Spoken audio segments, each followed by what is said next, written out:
Je suis allé marcher le chemin de la Compostelle. Voici les questions qui reviennent le plus fréquemment.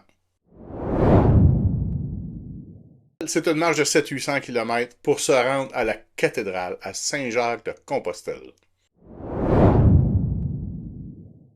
La cathédrale se situe dans le nord-ouest de l'Espagne.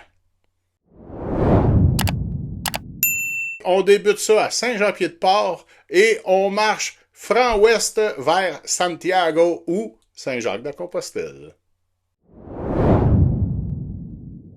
Au Québec, on a l'Association du Québec à Compostelle, qui ont un site internet merveilleux avec beaucoup d'informations, également des ateliers sur comment faire le chemin et même des pratiques de marche en montagne en groupe. Moi, c'est ce que j'ai fait. J'ai suivi le protocole de l'Association du Québec à Compostelle. Quand on parle du poids dans le sac, on parle d'à peu près 10% du poids de la personne. Donc, moi, j'avais à peu près 18 livres. Bon, ok, peut-être un petit peu plus. Je marchais 2 fois par semaine au Mont-Saint-Bruno, peut-être 10 km, tranquillement, avec mon pack-sac, puis je mettais du stock dedans. Et au gym, je marchais au moins une demi-heure, 3/4 d'heure avec une pente à 10 ou 15 degrés. C'est bon d'arriver en forme, parce que la première journée, en quittant Saint-Jean-Pied-de-Port, on affronte les Pyrénées. Moi, j'ai fait le Camino Frances, le chemin français. Vous avez le Camino portugais, le Camino Norte, vous avez le Puy-en-Velay. En voulez-vous des chemins? Il y en a plein. Le chemin français, c'est le chemin pour débutants. Ça dépend du chemin, encore une fois. Moi, je suis parti début avril. Les matinées étaient très fraîches, les après-midi très chaudes. Alors que si vous y allez en juillet ou à août, ça se peut que vous ayez pas mal chaud en Espagne. Les gens quittent d'ennui dans ce temps-là. Évidemment, on est en Espagne et en France. On marche avec l'euro, oui. C'est dans un sens dispendieux parce que l'échange est pas bon. Mais en même temps, le vin là-bas, on est très loin de la SAQ. C'est pas cher. C'est environ 40 € par jour. Parce qu'on parle de 15-18 € la pension par nuit. Ensuite, le repas, une quinzaine d'euros facilement. Bon, un petit café ici, un petit verre de vin ou 2 ou 3 là. Entre 40 et 50 €. Moi, je suis parti avec une amie, mais c'était clair qu'on marchait chacun notre camino. On se rejoignait à la pension le soir, au dortoir. C'est une marche de réflexion. Si vous parlez toute la journée, vous n'aurez pas le temps de réfléchir à grand-chose. Donc, je vous suggère fortement de marcher le camino seul. Ensuite, ben là, c'est sûr que le soir, on prend un petit verre de vin et puis on rencontre plein de gens de plein de places dans le monde. C'est merveilleux. Si vous allez à l'hôtel, vous allez manquer beaucoup de belles rencontres. Vous allez en faire sur le chemin, parce qu'il y a du monde partout sur le Camino.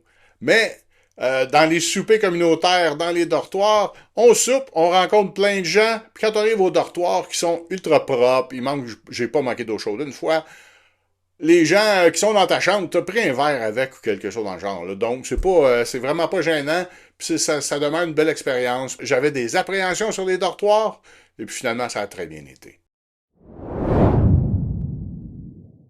Ah, la sempiternelle question. Moi, je vois ça un peu comme rénover. Vous changez vos fenêtres chez vous, vous le faites vous-même, ça vous coûte 500$. Vous décidez de le faire par un gars, ça vous coûte 1500$. Compostelle, c'est la même chose. Je vous l'ai dit, figurez 40 € environ par jour, plus vos billets d'avion. C'est ça que ça coûte Compostelle. Le système D, c'est encore le moins cher. En voici 2-3 que moi j'ai bien aimé. Buen Camino. Toutes les informations sont là. Ça vous parle également du chemin, les dénivelés, les chemins possibles. Vous avez aussi Camino Ninja que j'ai bien apprécié. Je l'ai trouvé facile pour allonger ou raccourcir certaines de mes journées. Vous aurez dans votre téléphone WhatsApp. Parce que WhatsApp, en voyage, c'est très pratique. Familiarisez-vous avec avant de quitter. WhatsApp, c'est un must. On prend l'avion préférablement vers Bordeaux, de Bordeaux à Bayonne et ensuite Saint-Jean-Pied-de-Port. Ça se fait quand même très bien. On a l'application Roam to Rio aussi qui nous enligne beaucoup sur les transports au besoin. Parce que Saint-Jean-Pied-de-Port, c'est un tout petit village juste aux abords de l'Espagne. Tu te lèves à 6 heures, pas de douche, rien. T'embarques dans tes souliers, tu t'étires, tu pars marcher. Tu pars, tu marches 5-6 heures. Après 5-6 heures, tu arrives à ta pension vers, bon, midi, 13 heures. Là, c'est le temps de prendre la douche. Et puis après ça, ben, c'est manger un petit quelque chose, un petit verre de vino avec les amis qu'on s'est fait dans la journée. Et puis le soir, ben, c'est le souper. Parfois, le souper communautaire, encore là, qu'on se fait encore plein d'autres petits amis. Et puis, 22 heures, c'est pas mal lights out. Et c'est le jour de la marmotte. C'est ça pendant 34 jours. Camino, c'est le chemin. Et Buen Camino, vous l'aurez deviné, c'est bon chemin, bonne route, bonne continuation, live long and prosper, c'est comme on veut.